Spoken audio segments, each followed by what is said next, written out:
model, 2020 Volkswagen Crafter Cr35 Startline Tdi Luton box, van with tail lift, low miles. Body, white, Luton box. Mileage, 95,370. MOT, the 3rd of March 2026. Engine, 1968 cc 2.0 TDI 102 PS EU6. Transmission, 6-speed manual, front-wheel drive. Mechanical summary, starts great. Runs great. The gearbox and transmission are in good condition and it pulls well in all gears.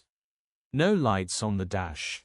Condition summary, bodywork is extremely clean and tidy, you can tell this has been well looked after.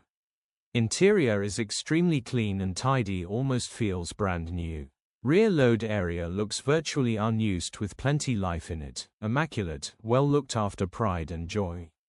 First to see will definitely buy. Features, 1 former keeper, 12 months MOT, electric windows, tailift in working order. EU status, Euro 6. HPI, clear.